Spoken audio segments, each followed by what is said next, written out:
भाग 8। अपनी खुशी कैसे उत्पन्न करें। यह कौन तय करता है कि आप खुश होंगे या नाखुश? इसका जवाब स्वयं आप हैं। एक टेलीविजन कार्यक्रम में एक बुजुर्ग व्यक्ति मेहमान के रूप में पहुंचे थे। वो निश्चित रूप से एक बहुत ही प्रसिद्ध व्यक्ति थे। उनके वाक्य पूरी तरह से अपूर्व दृष्टा और निसंदेह सहज होते थे। उनका सामान्यतः ऐसा व्यक्तित्व था जिसमें वो प्रसन्न मुख और खुश मिजाज रहकर बुदबुदाते रहते, और जब भी कुछ कहते वो इतना सरल, इतना उपयुक्त होता था कि श्रोतागण हंसी से ठहाके लगाने लगते। वो उन्हें प्रेम करते थे। खुद को मिली इस प्रतिक्रिया से वो प्रसिद्ध व्यक्ति भी प्रभावित हो गए और दूसरों के साथ मिलकर आनंद उठाने लगे। अंततः उन वृद्ध व्यक्ति से पूछा गया कि वो इतना खुश क्यों थे। आपकी खुशी का आश्चर्यजनक रहस्य क्या है? बूढ़े व्यक्ति ने जवाब दिया, इसका कोई बड़ा रहस्य नहीं है। ये बिल्कुल तुम्हारे चेहरे की नाक जैसा स्पष्ट है।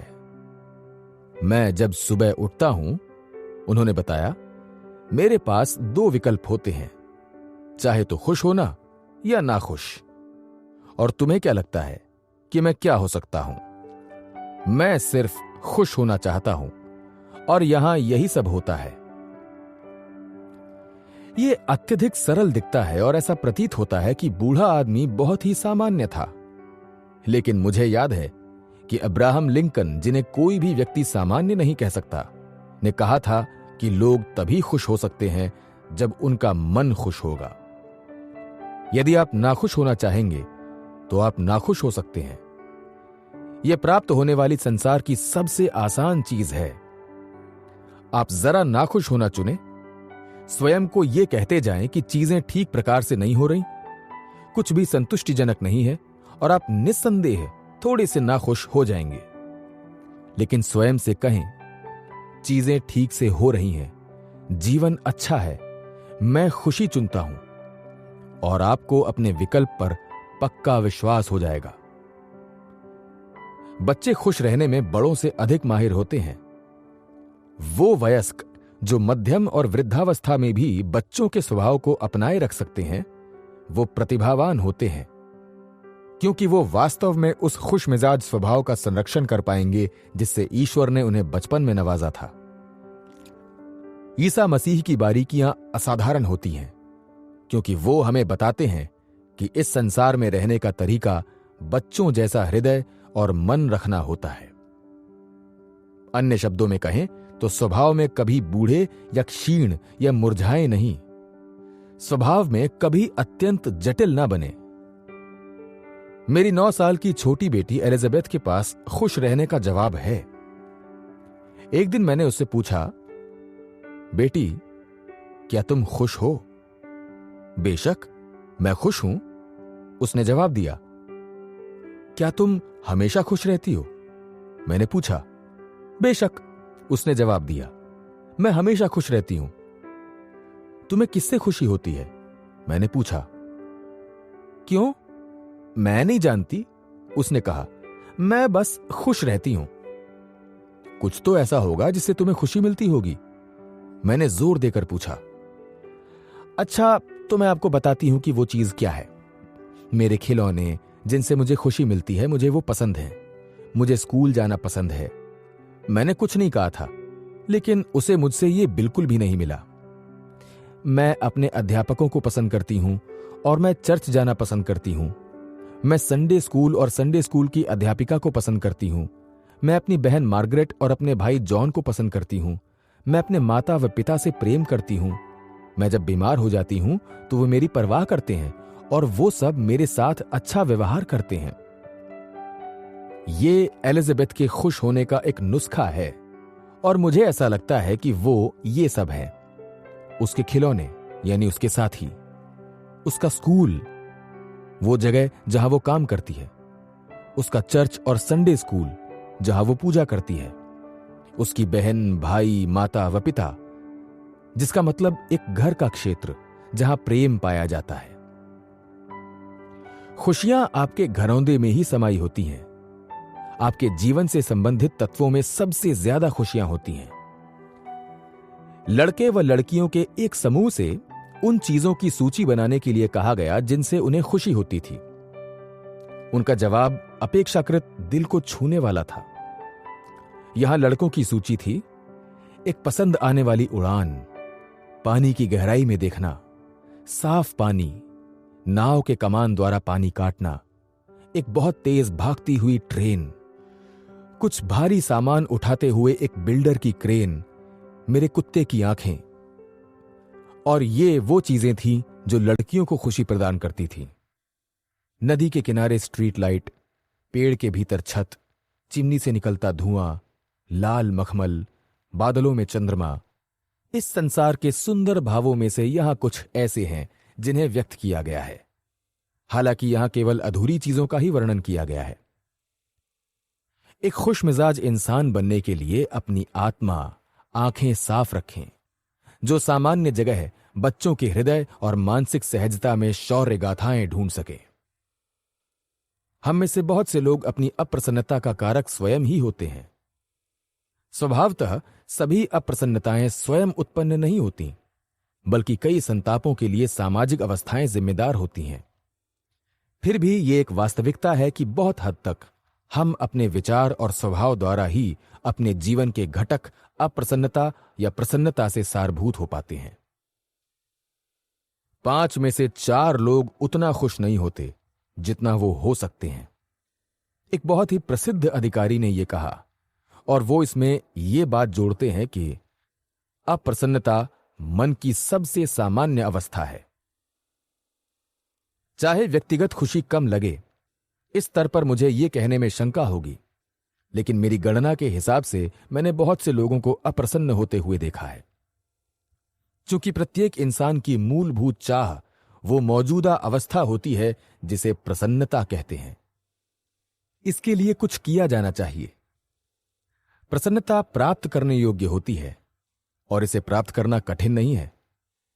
कोई भी व्यक्ति जो इसकी इच्छा रखता है, इसकी चाह रखता है और जो सही नुस्खे को सीख कर लागू करता है, वो एक खुशमिजाज इंसान बन सकता है। एक रेल मार्ग के भोजनयान में मैं एक पति पत्नी के पास बैठा था जो मेरे लिए अजनबी थे।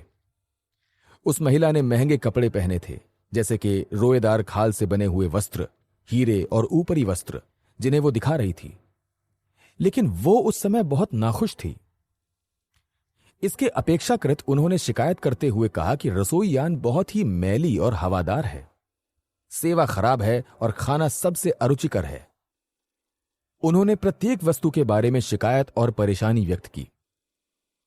इसके विपरीत उसके पति आनंददायक स्थितियों के साथ सामंजस्य करने वाले थे और शांत थे, जिनके पास स्पष्ट रूप से चीजों को वैसे ही स्वीकार करने की क्षमता थी जैसे वो उनके सामने आती थी।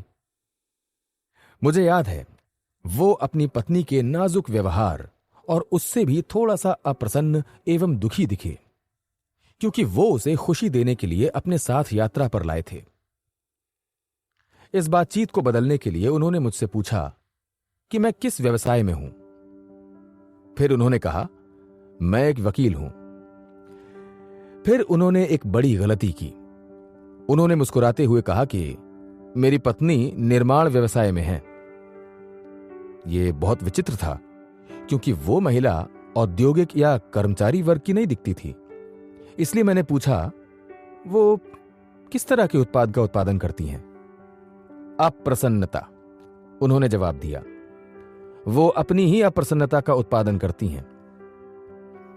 उनकी इस बात पर ठंडी प्रतिक्रिया देने की बजाय मैं उनका आभारी था कि उन्होंने ये टिप्पणी की। उनकी बात का अनुसरण करते हुए मैं कहना चाहता हूं, आज बहुत से लोग यही करते हैं। वो अपनी अप्रसन्नता का उत्पादन करते हैं। यह दयनीय भी है कि जीवन में बहुत सी परेशानियां होती हैं जो हमारी खुशी को घटा देती हैं, कि ये अंततः अपने मन में इस अप्रसन्नता से सारभूत होना बहुत बड़ी मूर्खता है। अपनी व्यक्तिगत अप्रसन्नता को अन्य सभी परेशानियों में जोड़ना, जिस पर आपका थोड़ा या कोई नियंत्रण नहीं है, कितनी बड़ी मूर्खता है। वो तरीके जिसमें लोग अपनी अप्रसन्नता का उत्पादन करते हैं, उसकी विवेचना करने की बजाय जरा उस नुस्खे को आगे बढ़ाएं जो विपत्ति का अंत करते हैं। यह कहना उपयुक्त तो होगा कि हम नाखुश करने वाले विचारों को सोचकर अपनी अप्रसन्नता को बढ़ाते हैं। वो मनोभाव जिन्हें हम आदतन स्वीकार करते हैं, जैसे कि ये नकारात्मक सोच कि सब कुछ बुरा ही होगा या दूसरे लोगों को वो मिल रहा है जो उन्हें नहीं मिलना चाहिए और हम वो पाने में असमर्थ हो रहे हैं जो हमें मिलना चाहिए। हमारी अप्रसन्नता इसके अतिरिक्त हमारे अवचेतन मन का अपमान, वैर और नफरत की भावना से परिपूर्ण हो जाती है। अप्रसन्नता को विकसित करने वाली प्रक्रिया भय और चिंता की भावना जैसे घटकों को खास तौर पर इस्तेमाल करती है। इन सब विषयों पर इस पुस्तक के अन्य अध्यायों में चर्चा की गई है। हम मौजूदा समय में बस इस बात पर जोर देना चाहते हैं कि औसतन एक व्यक्ति की अप्रसन्नता के बहुत बड़े अनुपात को व्यक्ति स्वयं विकसित करता है। फिर कैसे हम अप्रसन्नता को नहीं बल्कि प्रसन्नता को विकसित कर सकते हैं? मेरी एक रेल यात्रा के दौरान घटी घटना से इसका जवाब मिल सकता है। एक सुबह पुरानी शैली वाले रेल के डिब्बे में हम में से आधे दर्जन आदमी प्रतीक्षालय में दाढ़ी बना रहे थे। हमेशा की तरह उस रेलगाड़ी के भरे हुए कमरों में एक रात के बाद उन अजनबियों का समूह समलैंगिक के समान प्रवृत्त हो रहा था और वहां थोड़ी सी बातचीत तथा थोड़ी सी बुदबुदाहट भी हो रही थी। फिर एक आदमी अपने चेहरे पर एक व्यापक मुस्कुराहट लेकर वहां पर आया। उसने जिंदा दिल मुस्कुराहट से हमारा अभिवादन किया। उसने एक जिंदा दिल मुस्कुराहट से हमें गुड मॉर्निंग कहा, लेकिन बदले में उसे उत्साहहीन गुर्राहट प्राप्त हुई। वो जैसे जैसे अपनी दाढ़ी बना रहा था वैसे वैसे भुनभुना रहा था। शायद वो अपने आसपास के लोगों से अनजान होकर गुनगुना रहा था। इससे वहां मौजूद कुछ लोगों को थोड़ा असहज महसूस होने लगा।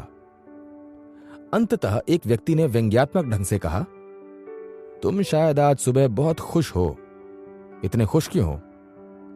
हां, उस व्यक्ति ने जवाब दिया, वास्तव में खुश हूं और खुशी महसूस कर रहा हूं। फिर उसने कहा, मैंने खुश रहने की आदत बना ली है। इस कथन में सचमुच बहुत गहराई है, जिसमें हमारी प्रसन्नता या अप्रसन्नता मन के उस भाग की उस आदत पर निर्भर करती है जिसे हम विकसित करते हैं। एक समृद्ध कहावतों के संग्रह, कहावतों की पुस्तक यानी बुक ऑफ प्रोवर्ब्स हमें बताती है कि he that is of a merry heart man a continuous feast. दूसरे शब्दों में कहें तो प्रसन्न चित्त हैत का विकास करो, यानी खुश रहने की आदत डालो, जिससे जीवन नित्य एक पर्व हो जाएगा। जिसका कहने का अर्थ है कि आप अपने जीवन का प्रतिदिन आनंद उठा सकते हैं। उस खुश रहने की आदत से ही खुशहाल जीवन प्राप्त होता है, और चूंकि हम इसे अपनी एक आदत बना सकते हैं, इसलिए हमारे पास अपनी खुशी की रचना करने की शक्ति होती है। खुश रहने की आदत का विकास केवल खुश रहने के अभ्यास से ही हो सकता है। अपने मन में खुश मिजाज सोच की सूची बनाएं और उसे रोजाना कई बार अपने मन में उतारें। यदि अप्रसन्न विचार आपके मन में प्रवेश करते हैं तो उन्हें तुरंत बाहर निकालकर फेंक दें और वहां खुश मिजाज विचारों का स्थानापन्न करें। प्रतिदिन जागने से पहले अपने बिस्तर पर आराम करते हुए और अपने अचेतन मन में खुशनुमा विचारों को डालें। अब दिन के दौरान आशा किए गए प्रत्येक खुशनुमा अनुभव को अपने मन में चित्रों के क्रम में समाहित होने दें। उनकी खुशी का आनंद उठाएं। ऐसे विचार उन घटनाओं को उस प्रकार मोड़ने में मददगार साबित होंगे। ये ना माने कि उस दिन चीजें ठीक प्रकार से नहीं होंगी। ऐसा कहकर आप अपने भीतर से उन प्रत्येक बड़े या छोटे घटकों को निकाल पाएंगे जो आपकी अप्रसन्न चित्त अवस्था में सहयोग करते हैं, जिसके परिणाम स्वरूप आप स्वयं से ये पूछते हुए पाए जाएंगे, हमेशा मेरे साथ ही सब गलत क्यों होता है? इन सब की क्या वजह है? प्रत्यक्ष रूप से इस कारण का पता लगाया जा सकता है कि आप किस तरीके से अपना दिन शुरू करते हैं। कल इस योजना का प्रयास करना। आप जब जागो तो ये वाक्य 3 बार दोहराओ। This is the day which the Lord hath made. We will rejoice and glad in it. इसे केवल अपने लिए व्यक्तिगत बनाएं और कहें, मैं इसका आनंद उठाऊंगा और इससे खुश रहूंगा। इसे एक सकारात्मक ध्वनि और बल के साथ स्पष्ट व मजबूत स्वर में दोहराएं। यह कथन हालांकि बाइबल से लिया गया है और यह अप्रसन्नता के लिए अच्छा उपचार है। यदि आप नाश्ते से पहले इसे 3 बार दोहराएंगे तो आप खुश मिजाज मनोवृत्ति को शुरू करके अपने पूरे दिन के स्वरूप को बदल सकते हैं। हजामत करते समय, कपड़े पहनते समय या नाश्ता करते समय इन वाक्यों को निम्नलिखित प्रकार से दोहराएं। मुझे लगता है कि यह दिन बहुत अच्छा होने वाला है। मुझे लगता है कि मैं आज आने वाली परेशानियां सफलतापूर्वक संभाल सकता या सकती हूं। मैं मानसिक, व्यक्तिगत व शारीरिक रूप से अच्छा महसूस करता या करती हूं। मेरे लिए जिंदा दिल रहना ही अति उत्तम है। मुझे जो कुछ भी मिला है, वो सब कुछ जो मेरे पास अभी है और वो सब कुछ जो मुझे मिलने वाला है, मैं उन सब के लिए आभारी हूं। ये सब कुछ रुकेगा नहीं। ईश्वर यही है और वो मेरे साथ है और वो मुझे पूर्ण रूप से देख रहा है। मैं ईश्वर का सभी अच्छी चीजों के लिए शुक्रिया अदा करता या करती हूं। मैं एक नाखुश व्यक्ति को जानता हूं जो नाश्ता करते समय हमेशा अपनी पत्नी से कहता था, यह एक और बहुत कठिन दिन होने वाला है। वो ऐसा नहीं सोचता था, लेकिन उसके पास एक मानसिक विशिष्टता थी कि जिसमें यदि यह कहता था कि यह उसका सबसे कठिन दिन होने वाला है, वो शायद थोड़ा अच्छा हो जाता था। लेकिन उनके साथ चीजें सचमुच बुरी होने लगी थीं, जो आश्चर्यजनक नहीं थी, क्योंकि यदि आप अनुचित परिणाम का दृश्य बनाकर उसे स्वीकार कर लेते हैं तो आपके वैसे ही हालात बन जाते हैं। इसलिए प्रत्येक दिन की शुरुआत में ही अच्छे परिणामों को स्वीकार करें और आपको आश्चर्य होगा कि चीजें अक्सर वैसी ही सामने आएंगी। लेकिन मन का ऐसे जरूरी अभिकथनों से ही उपचार करना पर्याप्त नहीं है, क्योंकि मैंने अभी अभी यह सुझाव दिया है कि पूरे दिन भर आप अपने कदम और स्वभाव को अपने खुशहाल जीवन के मूल सिद्धांतों का आधार बना सकते हैं। उन सिद्धांतों का एक सबसे सामान्य और मूल आधार इंसानी प्रेम व सद्भावना है। ये आश्चर्यजनक है कि वास्तविक खुशी और करुणा वाले हाव भाव कैसे उभरने लगते हैं। मेरे दोस्त डॉक्टर सैमुअल शूमेकर ने एक दोस्त जिसे हम दोनों जानते थे के बारे में दिल को छू लेने वाली कहानी लिखी। रॉल्स्टन यंग, जो कि न्यूयॉर्क के ग्रैंड सेंट्रल स्टेशन में कुली नंबर 42 के रूप में जाना जाता था, वो अपने जीवन यापन के लिए बैग उठाता था, लेकिन वो असल में संसार के सबसे बड़े रेलवे स्टेशन में ईसा मसीह की विचारधाराओं पर जीवन यापन करने वाला कुली था। वो जैसे ही लोगों के सूटकेस उठाता, उनसे ईसाई धर्म के सिद्धांतों को साझा करता था। वो अपने ग्राहकों को सावधानी पूर्वक इसलिए देखता था ताकि उन्हें किसी भी तरीके से और अधिक साहस एवं आशा प्रदान कर सके। वो अपने इस हुनर में बहुत कुशल है। उदाहरण के लिए, एक दिन उसने एक बूढ़ी औरत को अपनी ट्रेन तक पहुंचाने के लिए पूछा। वो वृद्धा अपनी पहिएदार कुर्सी पर बैठी थी, इसलिए वो उन्हें एलिवेटर के रास्ते से ले गया। जैसे ही वो उन्हें एलिवेटर पर ले गया, उसने ध्यान दिया कि उनकी आंखों में आंसू थे।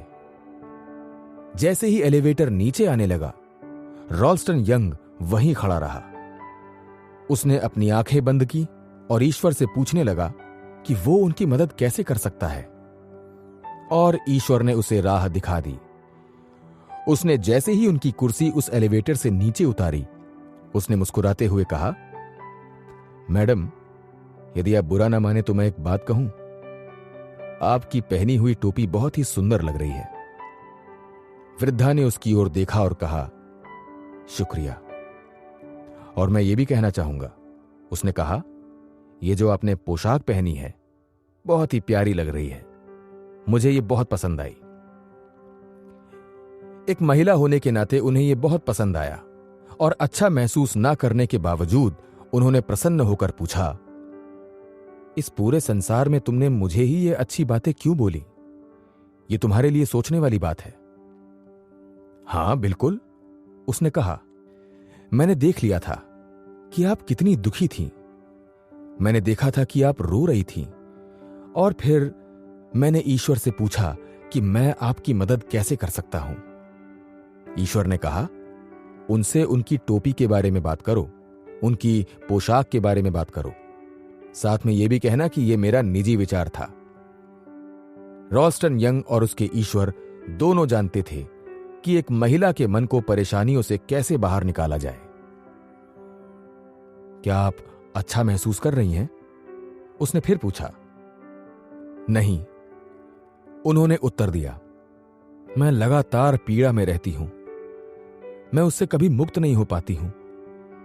कभी कभी मुझे लगता है कि मैं कभी खड़ी नहीं हो पाऊंगी।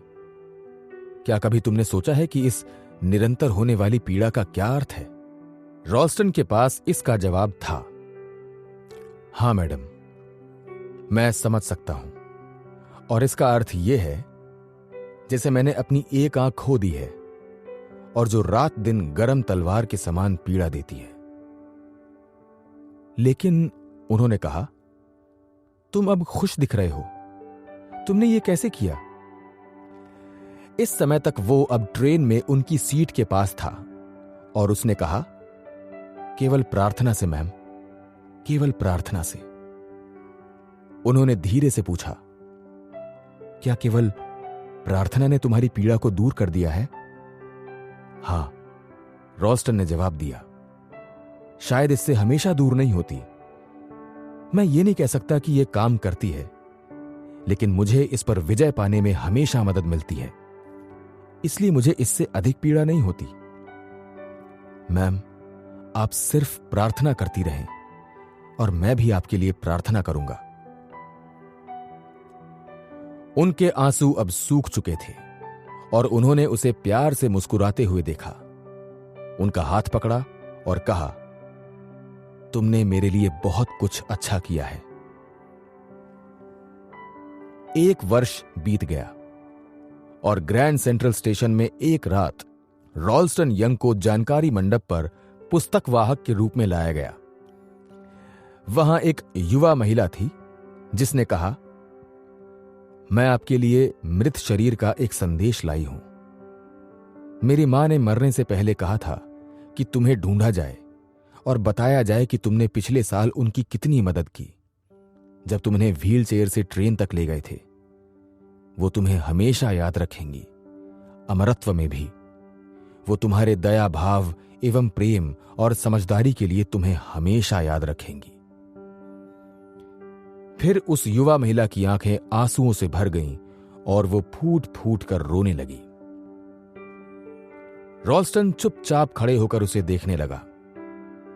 फिर उसने कहा, मत रो मिसी, मत रो। तुम्हें रोना नहीं चाहिए। तुम्हें धन्यवाद ज्ञापन करने वाली प्रार्थना करनी चाहिए। लड़की ने आश्चर्यचकित होकर कहा, धन्यवाद करने वाली प्रार्थना मुझे क्यों करनी चाहिए? क्योंकि रॉल्स्टन ने कहा, बहुत से लोग तुमसे कम उम्र में ही अनाथ हो जाते हैं। इसके अतिरिक्त वो तुम्हारे पास तुम्हारे साथ बहुत लंबे समय तक रहीं और अभी भी तुम्हारे साथ हैं। तुम उनसे दोबारा मिलोगी। वो अब तुम्हारे आसपास ही हैं और तुम्हारे पास हमेशा रहेंगी, शायद। उसने कहा, वो अब हमारे साथ ही हैं, जैसे हम दोनों बातें कर रहे हैं। उसका रोना बंद हुआ और उसके आंसू सूख गए। रॉल्स्टन के दया भाव का उस पर समान रूप से असर हुआ जैसा कि उसकी मां पर हुआ था। इस विशाल स्टेशन में जहां हजारों लोग आ जा रहे थे, इन दोनों को एक व्यक्ति की मौजूदगी का एहसास हुआ जिसने उस अनोखे कुली को प्रेम फैलाने के रास्ते पर आगे बढ़ने के लिए प्रेरित किया। जहां प्रेम है, टॉल्स्टॉय ने कहा, वहीं ईश्वर है। और मैं यह भी कहना चाहूंगा कि जहां ईश्वर और प्रेम है, वहां खुशियां हैं। इसलिए खुशियां उत्पन्न करने का व्यावहारिक सिद्धांत प्रेम करने का अभ्यास है। वास्तव में खुशमिजाज इंसान वही होता है जो अपना स्वयं का मित्र होता है। S.C. मार्थन, जिन्होंने अपनी खुशमिजाज पत्नी मैरी के साथ अपने काम के दौरान ही पूरे देश की यात्रा की। श्री मार्थन के पास एक विचित्र व्यापारिक कार्ड था जिसकी दूसरी तरफ एक तत्वज्ञान बताया गया था, जिससे उन्हें एवं उनकी पत्नी और उन अन्य सैकड़ों लोगों को भी खुशी प्राप्त होती थी जो उनके व्यक्तित्व के सान्निध्य से लाभ प्राप्त कर स्वयं को भाग्यशाली महसूस करते थे। उस कार्ड में कुछ इस प्रकार लिखा था: खुश रहने का तरीका, अपने मन को नफरत और चिंताओं से दूर रखना, सामान्य जीवन व्यतीत करना, अधिक प्रदान करना, कम की आशा करना, अपने जीवन को प्रेम से भर देना, सूरज की किरणों की तरह तितर बितर हो जाना, स्वयं को भुलाकर दूसरों के बारे में सोचना, वही करें जो आप करना चाहते हैं। 1 हफ्ते के लिए ऐसा करें और आप अचंभित हो जाएंगे। आप जैसे ही इन शब्दों को पढ़ेंगे कह सकते हैं, इसमें कुछ भी नया नहीं है। निश्चित तौर पर इसमें कुछ नया है। यदि आपने इसे कभी आजमाया नहीं है तो आप जब इसे आजमाना शुरू करेंगे तो पाएंगे कि इसमें खुश रहने का एक नया व सफल जीवन यापन करने का तरीका है जिसे आपने पहले कभी आजमाया नहीं है। आपके जीवन के इन सिद्धांतों को जानने का क्या महत्व है यदि आपने इनका कभी उपयोग नहीं किया है? ऐसी निष्फलता वाला जीवन बहुत दुखदाई होता है। एक व्यक्ति के लिए गरीबी वाला जीवन व्यतीत करना, जबकि उसके दरवाजे पर सारा समय सुनहरा हो, जीवन के प्रति नासमझी प्रकट करता है। यह सामान्य तर्कशास्त्र ही प्रसन्नता का मार्ग है। जैसा कि श्री मार्टन बताते हैं कि इन सिद्धांतों का केवल 1 सप्ताह अभ्यास करें और यदि इससे वास्तविक खुशी की शुरुआत नहीं हो पाती तो इसका अर्थ है कि आपकी अप्रसन्नता निश्चित ही गहराई में बैठी हुई है। वास्तव में अप्रसन्नता के इन सिद्धांतों को शक्ति प्रदान करने के लिए और इन्हें काम पर लगाने के लिए सक्रिय मस्तिष्क के साथ इन्हें सहयोग करना आवश्यक है। आप आध्यात्मिक सिद्धांतों के होते हुए भी बिना आध्यात्मिक शक्ति के शायद इनके असरकारक परिणाम हासिल नहीं कर सकते। जब कोई व्यक्ति अपनी अंतरात्मा में सक्रिय आध्यात्मिक बदलावों का अनुभव करता है, तब प्रसन्नता उत्पन्न करने वाले विचारों द्वारा सफल होना बहुत आसान हो जाता है। यदि आप आध्यात्मिक सिद्धांतों का इस्तेमाल करना शुरू कर दें, यद्यपि अजीब ढंग से ही, तो आप एक व्यक्ति की अंतरात्मा में यथाक्रम आध्यात्मिक शक्ति का अनुभव करेंगे। मैं आपको यह विश्वास दिला सकता हूं कि इससे आपको इतनी खुशियां प्राप्त होंगी जिसका आपने पहले अनुभव नहीं किया होगा, और यह आपके साथ तब तक रहेगी जब तक आप ईश्वर को केंद्रित करके जीवन यापन करेंगे। मेरे देश की यात्राओं में मैं वास्तविक खुशी का सामना करने वाले लोगों से मिलता रहा हूं। ये वो लोग हैं जो इस पुस्तक में दी गई तकनीकों का अभ्यास करते रहे हैं और जिसे मैंने अन्य संस्करणों एवं रचनाओं और बातचीत में प्रस्तुत किया है, तथा जिसे अन्य लेखकों व वक्ताओं ने इसी प्रकार सुग्राही लोगों को प्रदान किए हैं। यह आश्चर्यजनक बात है कि आध्यात्मिक बदलाव के अंदरूनी अनुभव द्वारा लोग खुशी से कैसे संचारित हो जाते हैं। सभी जगह लोगों को आजकल इस प्रकार का अनुभव होता है, बल्कि यह हमारे समय की सबसे ज्यादा घटित होने वाली घटना हो गई है, और यदि इसका बढ़ना निरंतर जारी रहता है तो वो लोग जिन्होंने इसका अनुभव नहीं किया है वो जल्द ही पुराने फैशन और समय से पीछे चलने वाले माने जाएंगे। आजकल आध्यात्मिक रूप से जीवन यापन करना बुद्धिमानी होती है। प्रसन्नता को विकसित करने वाले रूपांतरण से अनभिज्ञ रहना बहुत ही रूढ़िवादी सोच है, जिसका आनंद आजकल लोग हर जगह उठा रहे हैं। हाल ही में कुछ शहरों में व्याख्यान खत्म करने के बाद एक बड़ा तगड़ा अच्छा दिखने वाला इंसान मेरे पास आया। उसने मेरे कंधों पर इस दबाव से थपकी मारी कि मैं बिल्कुल लुढ़क गया। डॉक्टर, उसने फलती फूलती आवाज में कहा, एक समूह के साथ आना कैसा रहेगा? हम स्मिथ के घर एक पार्टी करने वाले हैं और हम चाहते हैं कि आप हमारे साथ आएं। वो नाच गाने वाली बड़ी पार्टी होगी और आपको उसमें जरूर आना चाहिए, इसलिए उनके आमंत्रण पर जरूर चलें। वैसे बिल्कुल शायद ये एक उपदेशक के लिए सही पार्टी नहीं दिख रही थी, इसलिए मैं थोड़ी दुविधा में था। मुझे इस बात का डर था कि मैं शायद ही उनके फैशन के अनुसार बन पाऊंगा। इसलिए मैंने बहाना बनाना शुरू कर दिया। ओ, वो सब भूल जाओ, मेरे दोस्त ने मुझे कहा। चिंता मत करो, ये आपके किस्म की पार्टी ही है। आप आश्चर्यचकित रह जाओगे। आ जाओ, तुम्हें इसमें बहुत मजा आएगा। इसलिए मैं राजी हो गया और अपने प्रसन्न चित्त व मनोहर दोस्तों के साथ चला गया। वो संभवतः एक प्रभावित करने वाले इंसान थे, जिससे मेरा थोड़े समय के लिए सामना हुआ था। जल्द ही हम एक बड़े घर के पास आ गए, जो बहुत बड़े बड़े पेड़ों के बीच स्थित था, जिसमें एक मुख्य दरवाजे तक बहुत बड़ा मार्ग बना हुआ था। वहां खुली खिड़कियों से आने वाली आवाजों से कोई संदेह नहीं हुआ कि वहां एक पार्टी चालू थी, और मैंने आश्चर्यचकित सा स्वयं को अंदर पाया। मेरा मेजबान जोर से चिल्लाकर मुझे अंदर खींचकर कमरे में ले गया और मुझसे हाथ मिलाने लगा। उसने मुझे बहुत बड़े और उल्लसित व्यक्तियों के समूह से मिलवाया। वो खुशमिजाज व हंसमुख किस्म के लोग थे। मैंने शराब खाने के आसपास देखा, लेकिन वहां कोई नहीं था। वहां केवल कॉफी, फलों का जूस, बियर, सैंडविच और आइसक्रीम परोसी जा रही थी, लेकिन वहां यही सब बहुत था। ये लोग यहां आने से पहले कहीं रुके होंगे, मैंने अपने दोस्त से कहा। वो अचंभित रह गया और कहा, कहीं रुकना?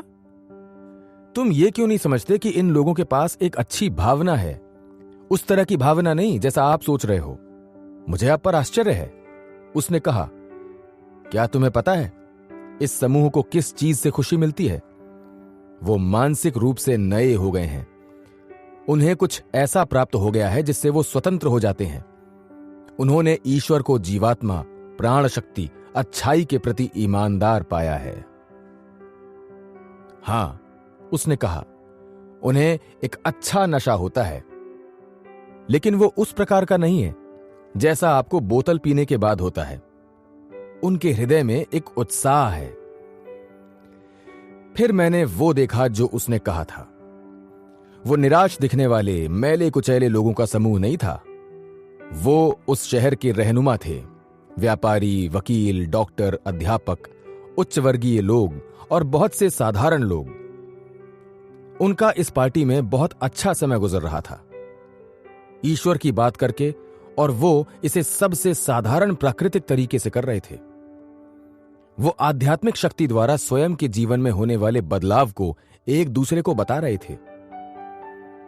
वो लोग जिनकी ये सरल भावना थी कि आप धार्मिक होकर खुश और प्रसन्न चित्त नहीं रह सकते हो, उन्हें इस पार्टी में होना चाहिए। पूर्ण रूप से मैं अपने मन में संचालित बाइबल के वाक्य को लेकर उस पार्टी से चला गया। In him was life and the life was the light of man. मुझे उन खुशमिजाज लोगों के चेहरों पर एक चमक दिखने लगी थी। उनके चेहरे पर एक अंदरूनी प्रकाश प्रतिबिंबित हो रहा था, जो उनके भीतर की मानसिक उत्तेजना द्वारा आया था।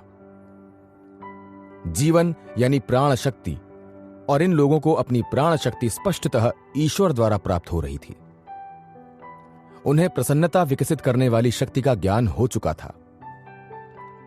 यह कोई अकेली घटना नहीं है। मैंने इस दावे का पता लगाया कि आप अपने समुदाय में यदि अपने आसपास उन लोगों को ढूंढेंगे जो ऊपर वर्णित हैं, तो आपको इस तरह के बहुत से लोग मिल जाएंगे। यदि आपको अपने गृह नगर में ऐसे लोग नहीं मिलते, तो आप न्यूयॉर्क शहर के मार्बल कॉलगेट चर्च में आ जाएं। आप अच्छी संख्या में उन्हें प्राप्त कर सकते हैं। लेकिन आप इस पुस्तक को पढ़कर भी ऐसी विचारधारा प्राप्त कर सकते हैं, यदि इसमें बताए गए सिद्धांतों को अभ्यास करें तो।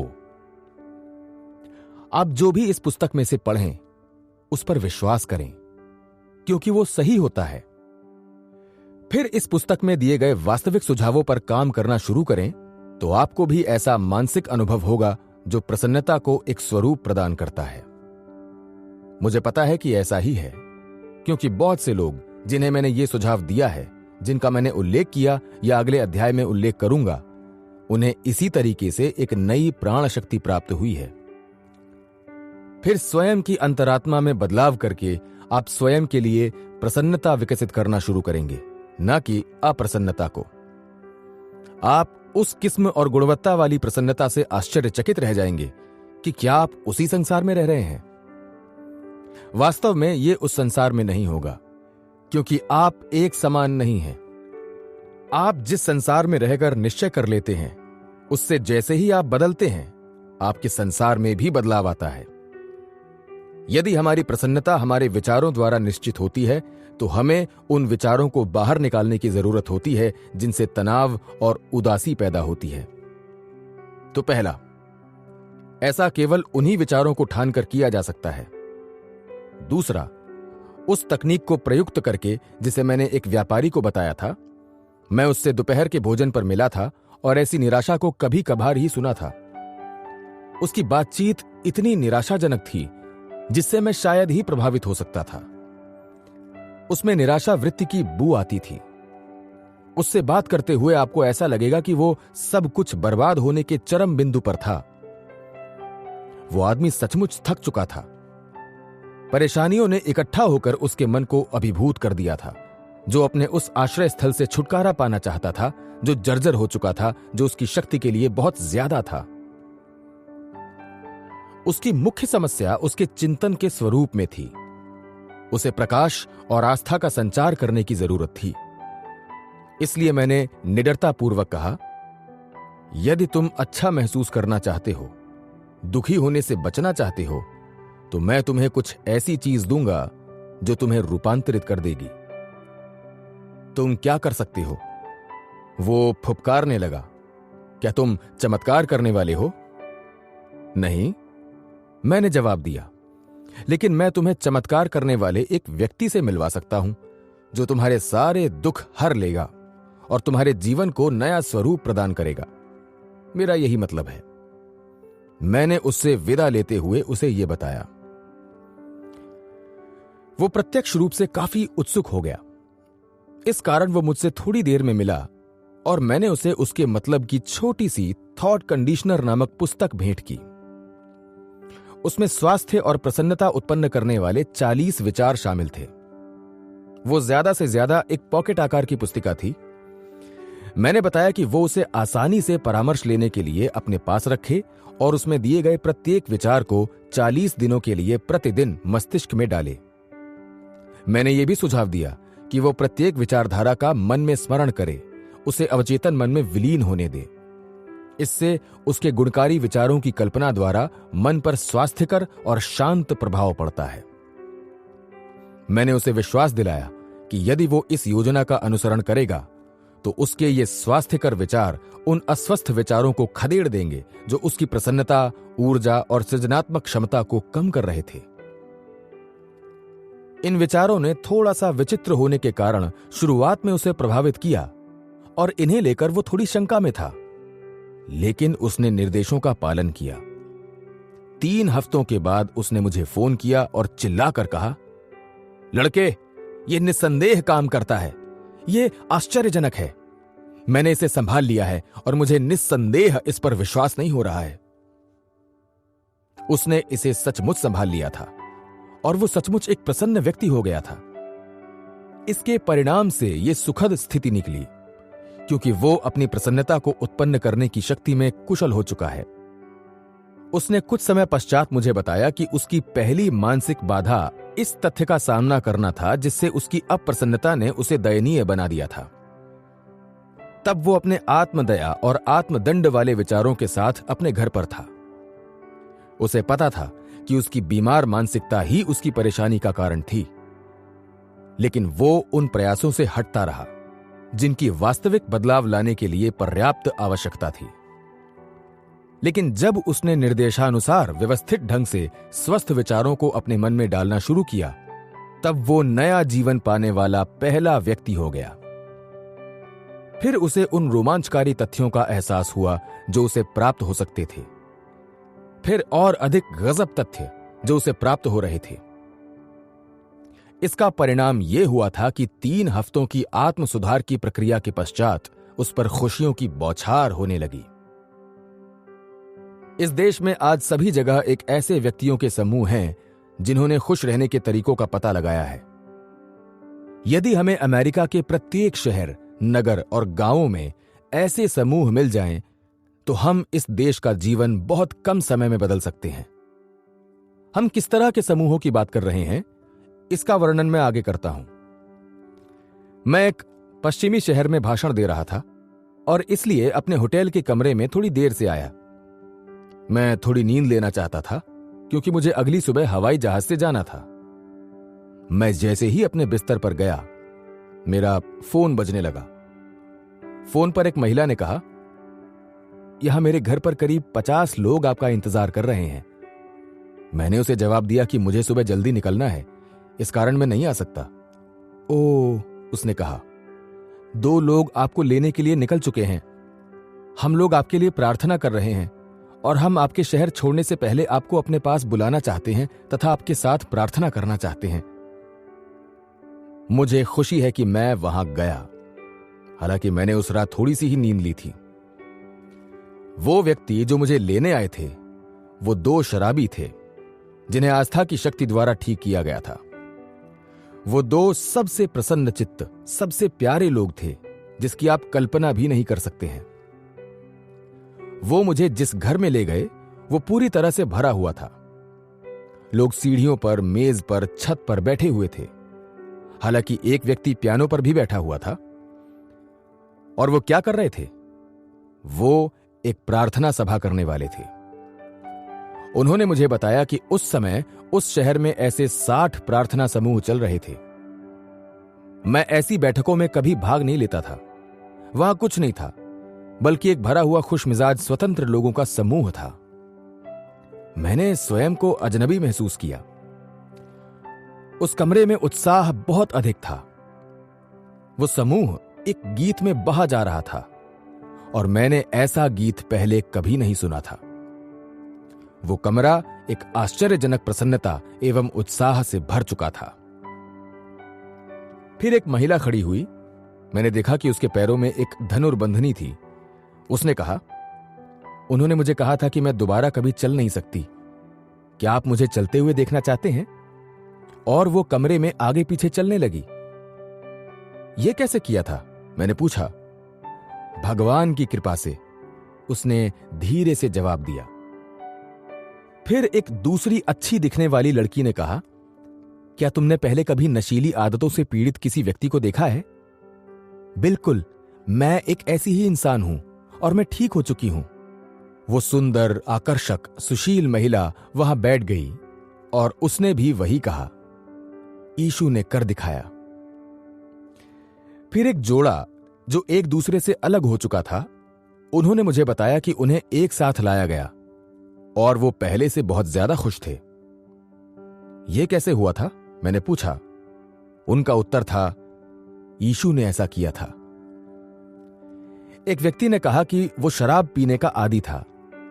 उसने अपनी इस आदत के कारण अपने परिवार को गरीबी में एवं दयनीय स्थिति में पहुंचा दिया था और वो पूरी तरह से असफल व्यक्ति हो चुका था।